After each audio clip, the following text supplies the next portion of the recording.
Investiture of the Gods, Chapter 4. It's an incredible start. Hmm. Let's really unpack this opening poem. It paints such a vivid picture of decay, doesn't it? Absolutely. We hear, so, loyal advice from Shangrong, ignored. But the treacherous words from Feizong, that's what gets listened to. Exactly. And it's not just ignoring good advice, is it? It feels like an act of preference for the bad advice, for the deceit. Yeah, like the king wants to hear from Feizong. Precisely. It's not just political dysfunction we're seeing here. It's a sharp critique of leadership that's actively chosen flattery, personal gratification over the actual well-being of the kingdom. It highlights a real vulnerability, how a ruler's own desires can be twisted, exploited. Right, to the point where good governance is just systematically taken apart from the inside. And the imagery, it just gets more chilling. See, it says, seduced by fox friends in music. While the government is run by jackals and tigers. Who are driving away the phoenixes, the wise, the virtuous officials. It's like everything's upside down. It is. It's like this deliberate reversal of the natural order. The corrupts aren't just tolerated, they're actively invited in, promoted even. So when a leader keeps choosing the jackals and tigers... The phoenixes, the wise and honorable folks, they don't just leave quietly. The text says they are driven away. Which creates this feedback loop. Exactly. A self-reinforcing cycle where good advice is purged, dissent is crushed, and the nation is left completely vulnerable to its own corruption. And the final cost laid out in the poem is just so stark. We're aiming to ruin the whole country for base desires. And what's the payoff? A pinch of fragrance. Something fleeting, basically worthless. That phrase really sticks with you, doesn't it? A pinch of fragrance. Yeah. For a whole kingdom. It does. It just highlights the incredible short-sightedness, the futility of that kind of self-serving rule. So this opening poem, it's not just scene setting, it's like the moral compass for the whole chapter. Showing how personal failings can ripple outwards. And affect an entire kingdom. It perfectly sets the stage for all the difficult choices and drama to come. Okay, so against this backdrop of, well, total decay, we get Suhu's rebellion against the king. Mm-hmm. And initially, the response is purely military. General Chonghuhu leads the charge, a classic show of force. Right, the standard approach. But then the story pivots. Suddenly, diplomacy enters the picture. San Yisheng shows up in Shiki as this crucial messenger. And this is where Chang Haihu, the younger brother of the general Chonghuhu, steps in, but in a really unexpected role. Yeah, he's not leading troops. No, he's delivered this strategic offer from the Western Marquis, Ji Cheng, who's clearly a major player. And now Heihu is acting as the mediator to Suhu. Which is fascinating, right? It suggests maybe brute force isn't the only answer here, or maybe not the best one. Definitely. And the deal itself is pretty stunning. It really is. Suhu has to send his daughter to the capital, basically as a hostage, a gesture of submission. And in return, his son, Su Quanzan, who's been captured, gets released. Plus, the Chang brothers will help smooth things over with the king, arrange a formal apology, all this after a rebellion and a military siege. It makes you wonder about the power dynamics, doesn't it? What leverage did Ji Cheng really have? Or what bigger political game is being played behind the scenes? It's a deeply pragmatic solution, even if it feels, well, brutal. It shows this complex web of power and very personal stakes. And Suhu's reaction, his internal struggle, it's so clear. The text quotes him. Suhu's reaction, his internal stutter, and bring about my own destruction. I will prepare immediately. Wow. That's just gut-wrenching for a father. Is it pure necessity, do you think, or is there a kind of cold calculation there, too? Probably both, right? He's choosing to sacrifice his daughter, yes, for his family's survival, but also for the peace of his domain, perhaps his own position. It really throws into relief the kind of unbearable choices leaders sometimes face. Survival versus, well, everything else. And his plea for his son adds another layer. Brother, please release him quickly to ease my old wife's longing. It shows he's still a father, even in the middle of all this political maneuvering. It's a powerful moment. It shows the brutal math of power. For a leader facing annihilation, it's not just personal sacrifice. It's a cold, strategic move. Yeah. And it forces us to ask, who pays the price for peace? And what level of sacrifice is considered acceptable when you're talking about governance? So, okay, the diplomatic path is set. Chang Heihu goes back to his elder brother, Chonghuhu's camp. Right. And he's been absolutely stewing, hasn't he? He was annoyed at Ji Chang for just sitting back and watching. Yeah, holding back his troops. Who felt undermined? And he was worried about Hehu being captured. So he's probably expecting some kind of validation now. He wants to hear that Suhu is going to trawl back and apologize to Deary. He's looking for a win that justifies his military campaign, which, let's face it, wasn't going great. You can almost feel his frustration simmering. He wants results. He's expecting a military debrief, maybe? But Hehu's return, it delivers a completely different kind of message. A moral reckoning aimed straight at his brother. And this is where it gets incredibly personal, incredibly dramatic. Hehu doesn't just file a report, he explodes. The text says he loudly shouted. You could almost hear the fury just erupting from him. It's not just disagreement, it's a full-blown moral condemnation. Yeah, this is really the heart of it, isn't it? This raw, visceral clash of values.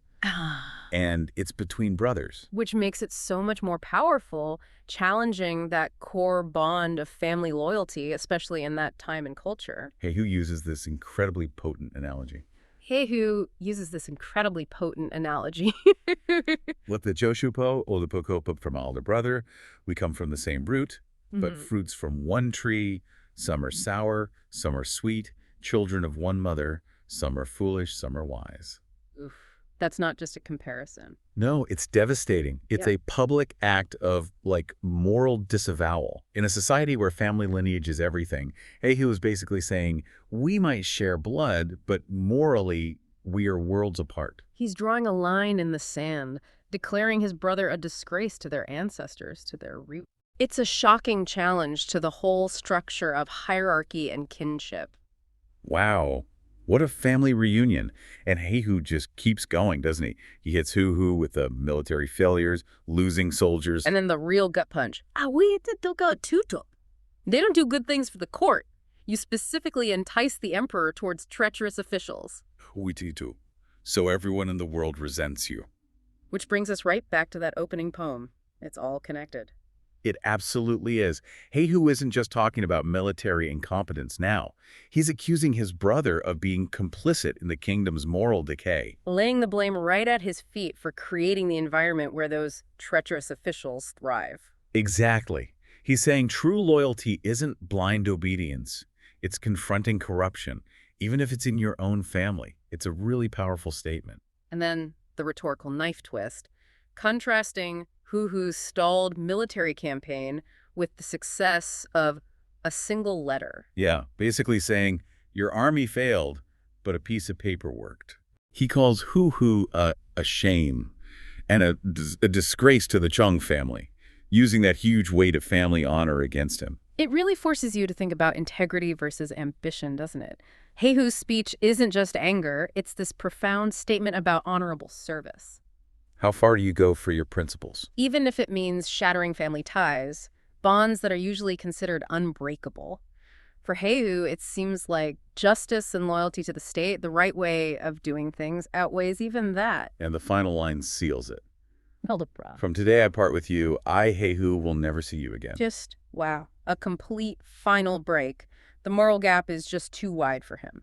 It's a definitive public act. He refuses to be associated with his brother's failures and perceived corruption in that society. That's a huge deal, a major political statement about his own standing. It says everything about how much he values his own integrity. Absolutely. And the fallout is immediate.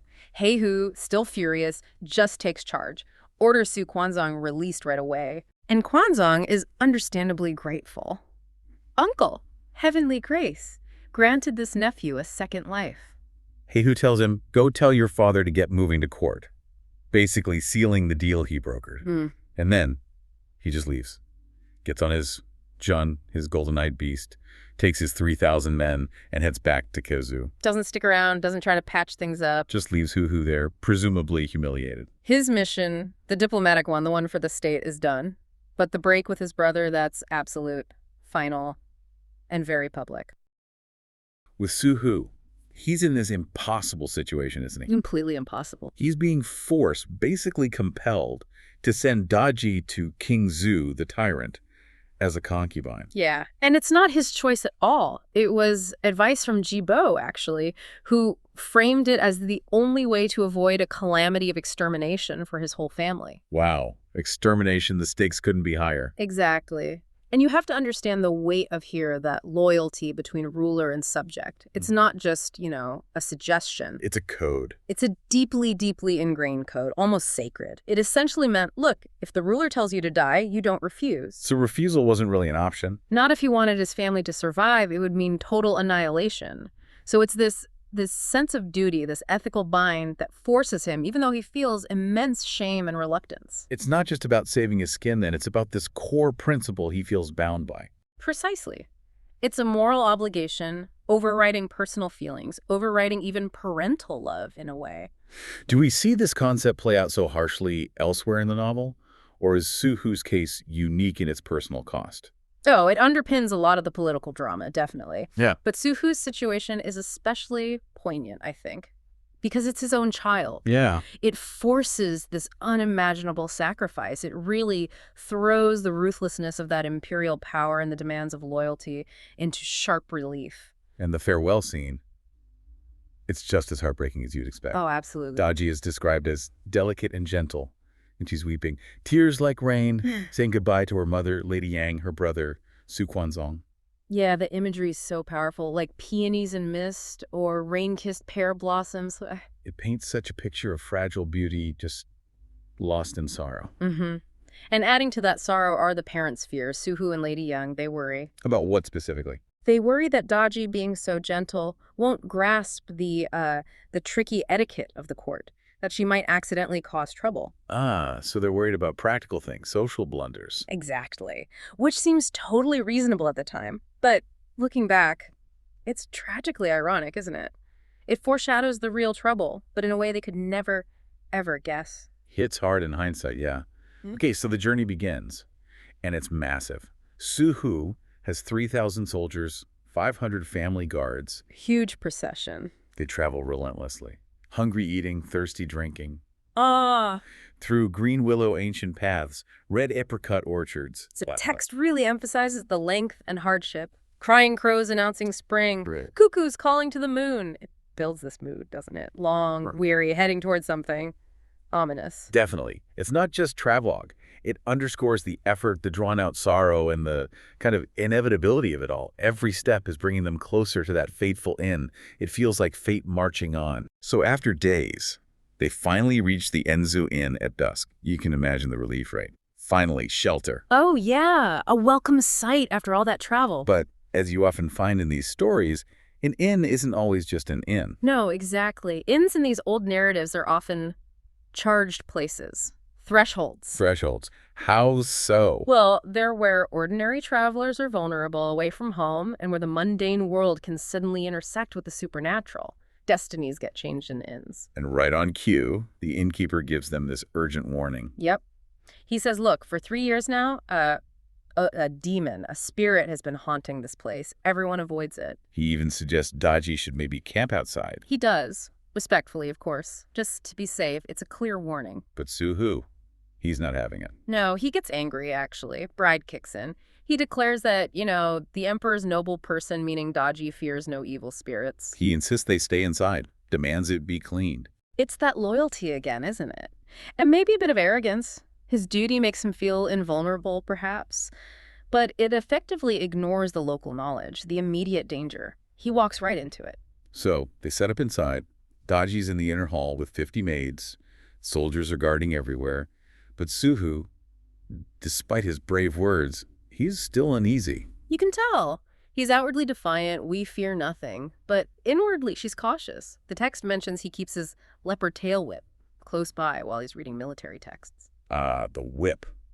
Like a talisman, almost. Sort of. It shows he's still thinking like a warrior, still on guard. It reveals that conflict inside him, the loyal subject versus the worried father with a gut feeling. So night falls.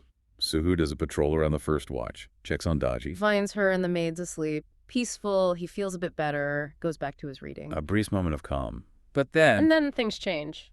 Dramatically. Around the third watch, this sudden bone-chilling gust of wind sweeps through. Yeah. Penetrating the skin, the text says. Yeah, it blows out the lamps and they flicker back on. Super eerie. Like the atmosphere itself just turned malevolent. And the description of what comes with the wind.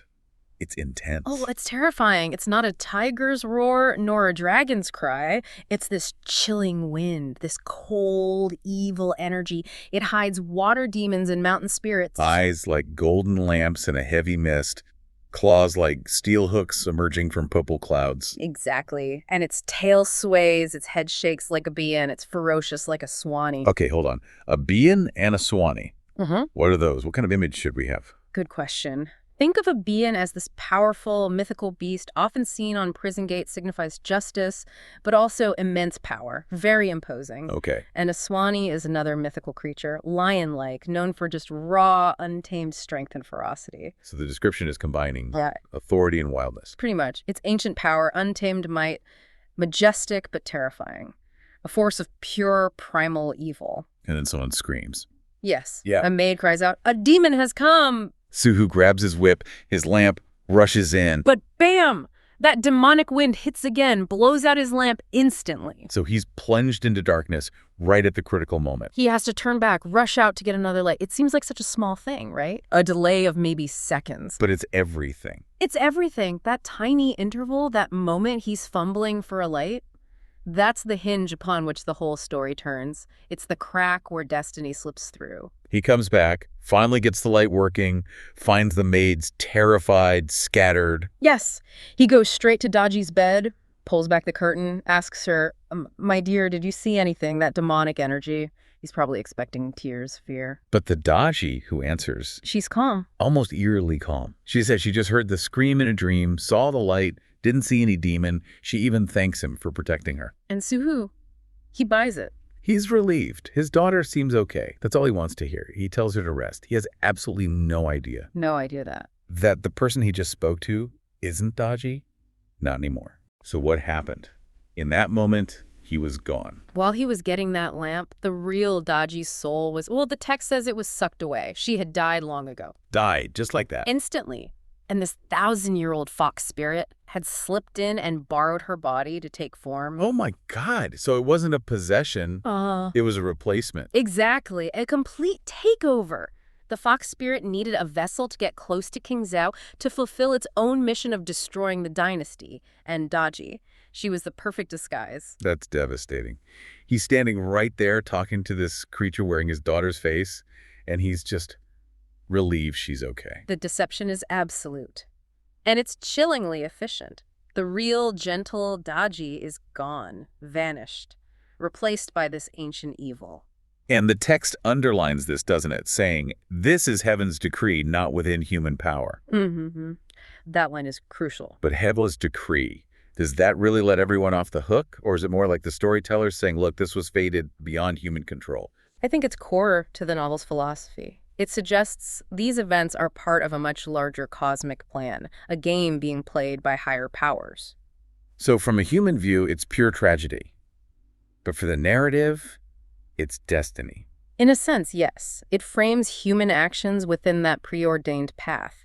It maybe lessens individual blame in the grand cosmic scheme, but it really amplifies the sense of inevitable doom for the Shang dynasty. It's that bigger force at work. There's that poetic summary, too, that just nails the irony.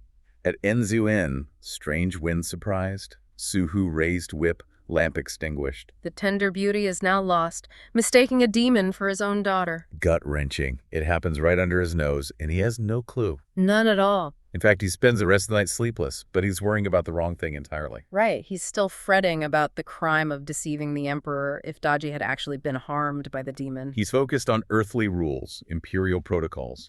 While this massive cosmic deception has just taken place, he completely missed it. It really makes you think, doesn't it? About what? Well, how much of our own lives, or even history, might be shaped by things we just don't see, deceptions we're unaware of? That is a profound thought.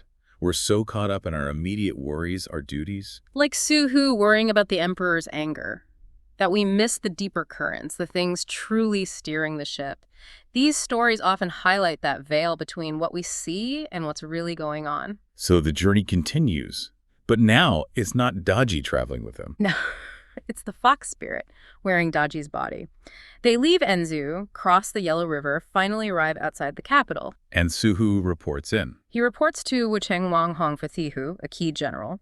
Wang Feihu tells them to camp outside the city walls. Okay. But then, and this is crucial, he brings Daji into the city, installs her in the Jinting Inn. So he unknowingly delivers the instrument of the empire's destruction right to the capital's heart. Precisely. The fox spirit is now perfectly positioned. The stage is set for the downfall of the Shang dynasty, all because of what happened unseen in that inn. Marquis Suhu. Now, for anyone listening, a marquis was a big deal, right? A high-ranking regional lord. Oh yeah, governing a territory for the emperor, but with a fair bit of autonomy. And Suhu wasn't just any marquis. He'd actually rebelled against King Zhu before. Famously. Our sources say he even wrote a defiant poem right at the Meridian Gate, a very symbolic spot. A very public spot, a huge statement. Declaring, never serve Shang again. So you can imagine the tension.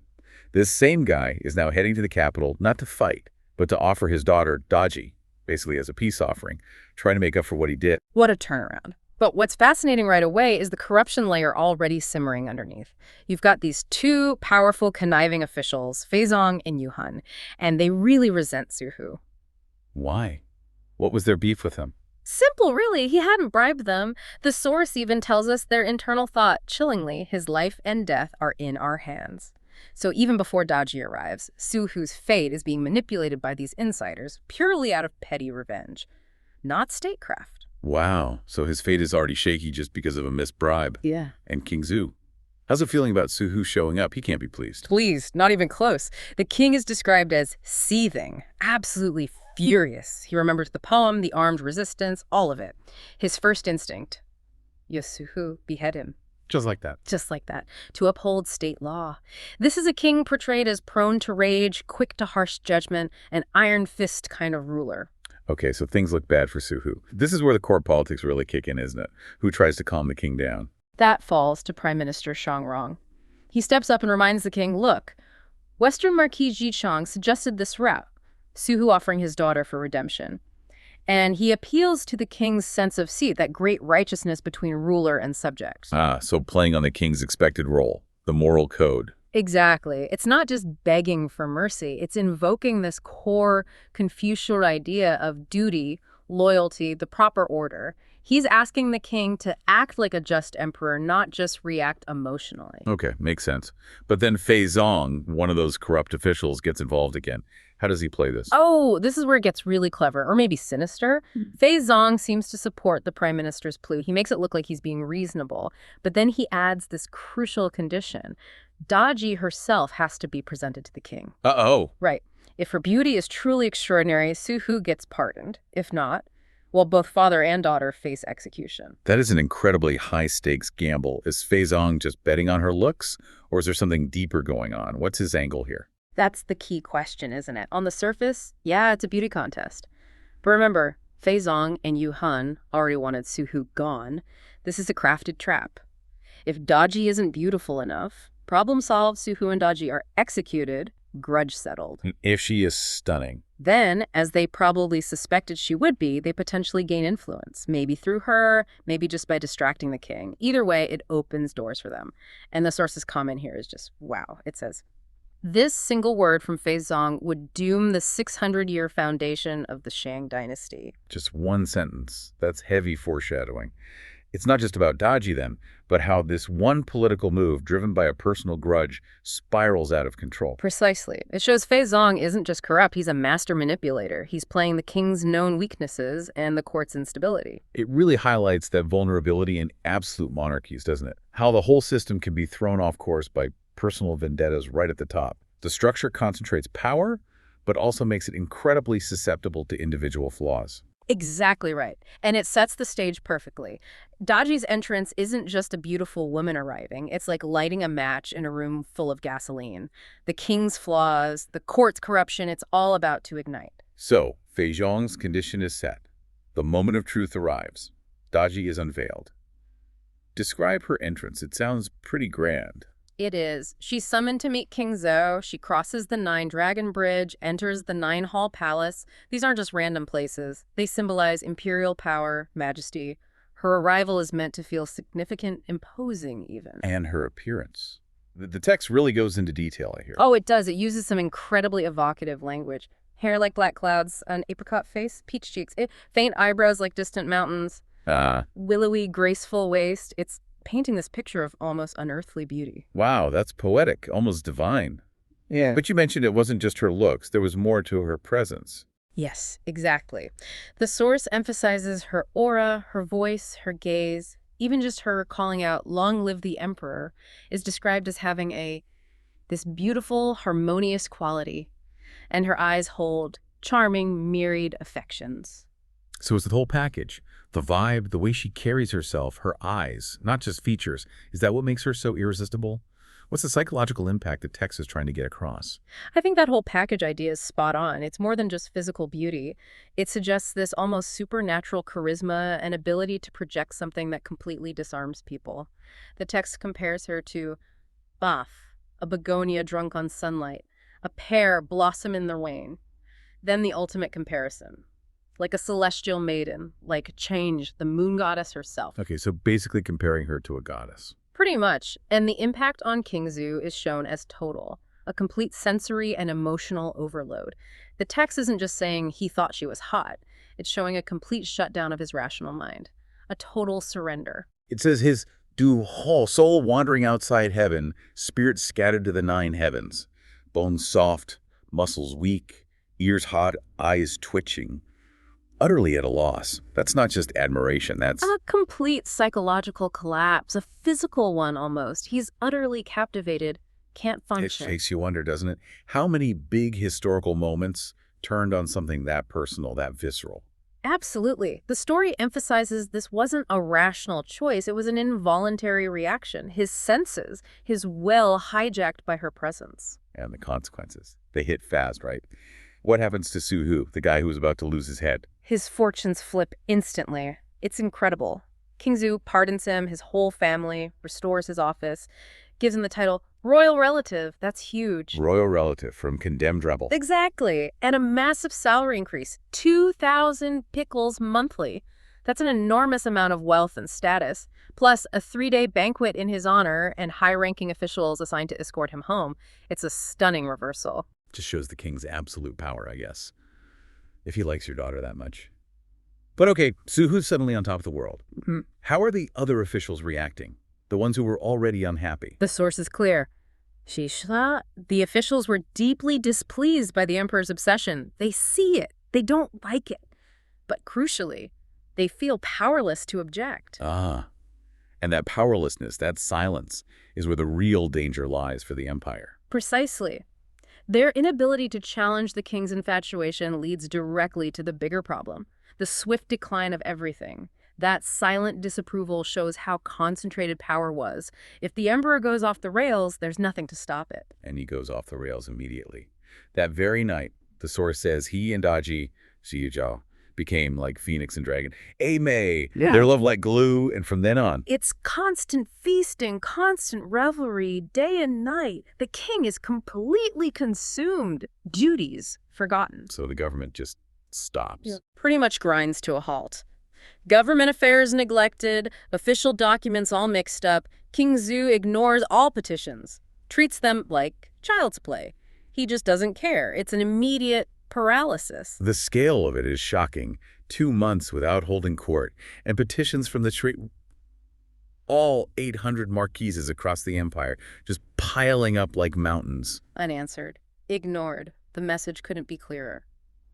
The world was teetering on the brink of chaos, all triggered by one woman's arrival and the king's complete loss of control.